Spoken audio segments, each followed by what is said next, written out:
जंगल से गुजरते हुए एक शिष्य ने अपने गुरु से सवाल किया कि गुरुजी, ऐसा क्यों होता है कि कुछ लोगों के पास कुछ भी नहीं होता लेकिन फिर भी वो सुखी रहते हैं, आनंद में रहते हैं, और कुछ लोगों के पास सब कुछ होते हुए भी उदासी उनके चेहरे से साफ दिखाई देती है।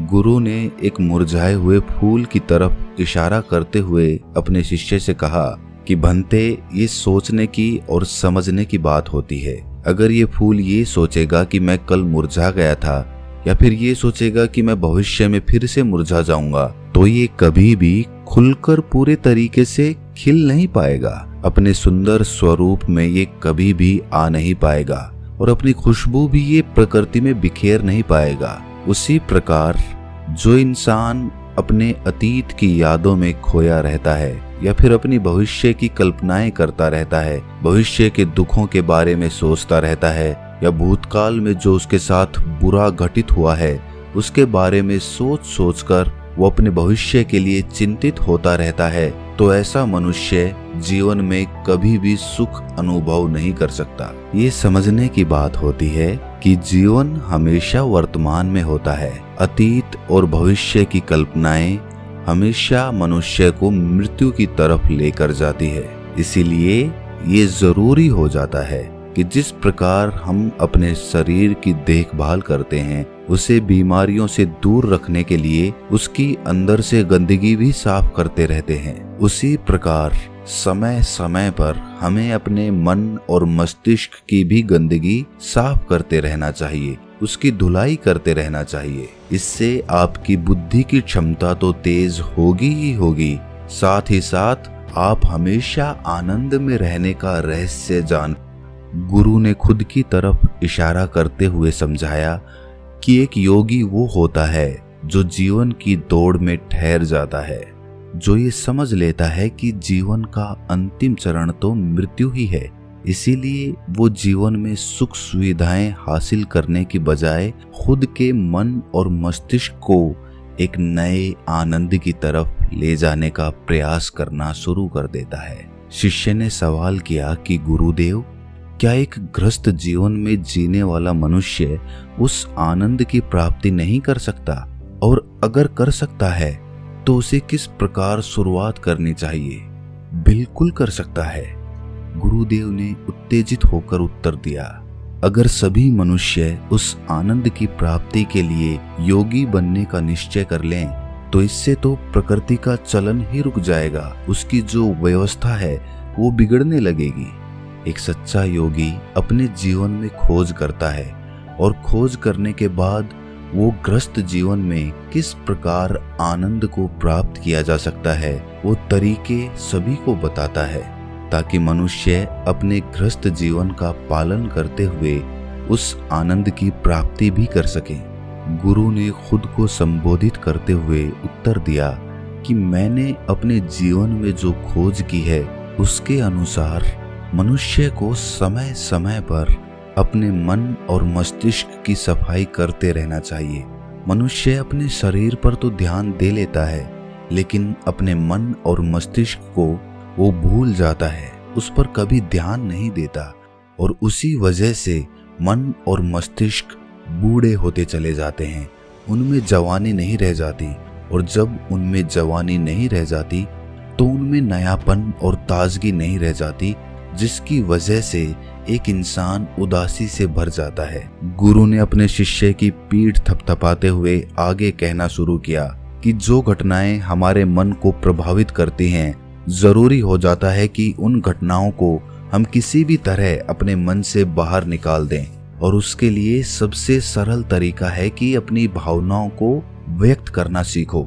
उसे अपने दिल में, अपने मस्तिष्क में बिठाकर मत रखो। जब तुम किसी दूसरे मनुष्य के सामने अपनी भावनाओं को व्यक्त कर देते हो तो तुम्हारे मन का बोझ हल्का हो जाता है। कुछ लोगों का स्वभाव ऐसा होता है कि वो अपने मन की बात किसी को नहीं बताते। ऐसे लोग अक्सर अपने अंदर ही अंदर दुखी होते रहते हैं, लेकिन वो अपने मन की बात किसी दूसरे आदमी के सामने नहीं बताते।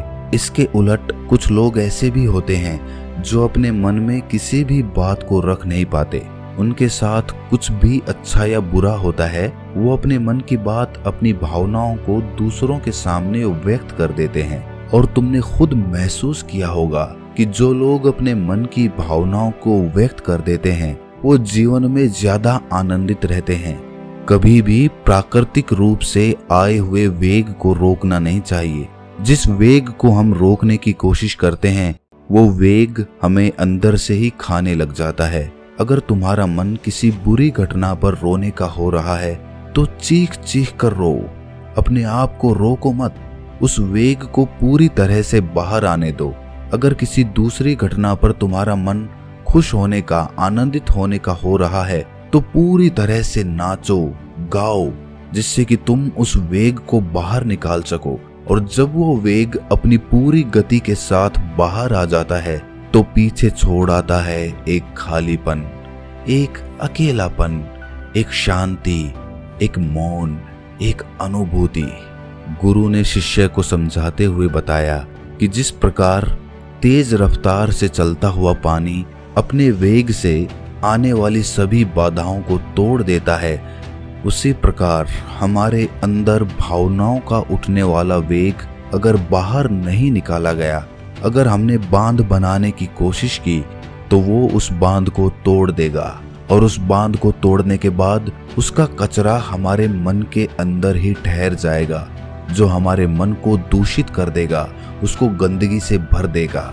अक्सर मनुष्य अपने मन में किसी घटना को दबाकर इसीलिए रखता है कि वो सोचता है कि अगर सामने वाले को इस घटना के बारे में पता चला तो वो पता नहीं मेरे बारे में क्या सोचेगा। इसी विचार की वजह से वो अंदर ही अंदर खुद दुखी होता रहता है, लेकिन सामने वाले को वो कुछ भी नहीं बताता। लेकिन एक बार अगर वो हिम्मत कर सकता है, शुरुआत कर सकता है, तो उसका पूरा जीवन परिवर्तित हो सकता है। एक बार अगर उसके दिमाग की आदत बन गई तो वो जीवन भर अपनी भावनाओं को दूसरों के सामने व्यक्त करने से हिचकिचाएगा नहीं। और अपने दिमाग की ये आदत हम 21 दिनों में पैदा कर सकते हैं। 21 दिनों तक अगर सही तरीके से हम अभ्यास करें तो हमारा दिमाग पूरी तरह से भावनाओं से मुक्त हो जाएगा। ये 21 दिनों का अभ्यास इस प्रकार है। 21 दिनों तक सबसे पहली बात जो याद रखनी है कि अपने मन में किसी भी बात को दबाकर नहीं रखना है। अगर हम किसी मनुष्य के बारे में अच्छा सोचते हैं तो हम उसे व्यक्त करें, अगर बुरा भी सोचते हैं तो उसे भी व्यक्त करें। परिणाम भूल जाएं कि परिणाम क्या होंगे, सिर्फ अपने दिमाग की धुलाई करने पर विश्वास रखें। इससे आपके अंदर एक अद्भुत साहस पैदा होगा। जब आप किसी मनुष्य के बारे में वो सब बता पाएंगे जो आप उसके बारे में सोचते हैं, तो आप खुद सोचिए कि आपका खुद के ऊपर विश्वास कितना ज्यादा बढ़ जाएगा। आपके मन के सारे डर खत्म हो जाएंगे। हो सकता है कि इसमें आपको चुनौतियों का सामना करना पड़े, लेकिन जहां पर चुनौती नहीं होती वो कुछ अभ्यास भी नहीं होता। अभ्यास हमेशा चुनौतियों से भरा होना चाहिए। इससे आप सत्य वचन बोलने का अभ्यास भी कर पाएंगे। अक्सर हम दूसरों को प्रभावित करने के लिए वो सब बोलते हैं जो उन्हें अच्छा लगता है, लेकिन वो नहीं बोलते जो हम उनके बारे में सचमुच में सोचते हैं। और यही हमारी सबसे बड़ी भूल हो जाती है। इससे हमारा पूरा अस्तित्व झूठ बनकर रह जाता है। और अपनी भावनाओं को व्यक्त करते समय ये भी जरूर ध्यान रखें कि आपके अंदर जो भावनाएं उस इंसान के प्रति उठ रही हैं, उनके पीछे का मूलभूत कारण क्या है। उदाहरण के लिए, जब एक नौकर अपने मालिक के लिए कोई काम करता है और वो काम अच्छे से नहीं कर पाता है तो मालिक उसे डांट फटकार देता है, जिससे उसके अंदर उसके प्रति क्रोध की भावनाएं उठती हैं। लेकिन समझने की बात ये होती है कि मालिक तो आपको कहेगा ही, वो तो डांटेगा ही अगर आप काम अच्छे से नहीं करेंगे। तो अगर आप काम अच्छे से कर रहे हैं और फिर भी आपका मालिक आपके साथ अच्छा व्यवहार नहीं कर रहा है, तो आप खुलकर अपने मालिक को अपनी भावनाएं व्यक्त कर सकते हैं, बिना ये सोचे कि इसका परिणाम क्या होगा। अगर आप इस भावना को उठाएंगे तो आप अपनी नजरों में खुद ही नीचे गिरने लग जाएंगे। आपका आत्मविश्वास बिल्कुल खत्म हो जाएगा। दूसरा अभ्यास जो तुम्हें 21 दिनों तक करना है वो ये है कि जो भी घटनाएं तुम्हारे साथ घटित होती हैं, कम से कम जीवन में एक इंसान ऐसा होना चाहिए जिसके सामने तुम अपने दिल की बात रख सको। चाहे अच्छी बात हो चाहे बुरी बात हो, वो सब बातें तुम बिना कुछ सोचे विचारे, बिना इस डर से कि वो इंसान तुम्हारे बारे में क्या सोचेगा, तुम उस इंसान को अपनी सारी बातें बता सको और वो इंसान तुम्हारी सारी बातें सुनने के बाद तुम्हारे लिए कोई छवि पैदा ना करे। ऐसे इंसान अपने जीवन में खोजो और उनके सामने अपनी सारी भावनाएं व्यक्त करने की कोशिश करो। दिन में जो कुछ भी घटित होता है, अच्छा लगता है, बुरा लगता है, किसी के प्रति आकर्षण होता है, उसको एक दोस्त की तरह बताने का प्रयास करो। इससे तुम्हें ये पता चल पाएगा कि तुम्हारा मन घटनाओं के प्रति किस प्रकार की भावनाएं पैदा करता है। तुम अपने मन को समझने में सक्षम हो पाओगे। जब तुम किसी दूसरे आदमी को ये सारी बातें बताते हो तो तुम खुद भी अपनी प्रतिक्रियाओं का, उस घटना के प्रति तुम्हारा क्या रवैया रहा है, उसके प्रति खुद का आकलन भी कर पाते हो। और तीसरा अभ्यास जो तुम्हारे मन को खाली रखेगा वो है योग निद्रा का अभ्यास। योग निद्रा किस प्रकार लेनी है, किस प्रकार उसका अभ्यास करना है, वो वीडियो इस वीडियो के खत्म होते ही चल जाएगी। जिन लोगों को वो सुनना है तो आप उसको सुन सकते हैं। ये चर्चा खत्म होते होते गुरु और शिष्य उस जंगल को पार करके अपने आश्रम में पहुंच चुके थे। तो दोस्तों, कैसी लगी ये कहानी आपको कमेंट सेक्शन में जरूर बताना, और अच्छी लगी हो तो इस चैनल को सब्सक्राइब करके नोटिफिकेशन बेल को जरूर प्रेस कर देना। तो मिलते हैं अगली कहानी में, तब तक के लिए अपना ख्याल रखें।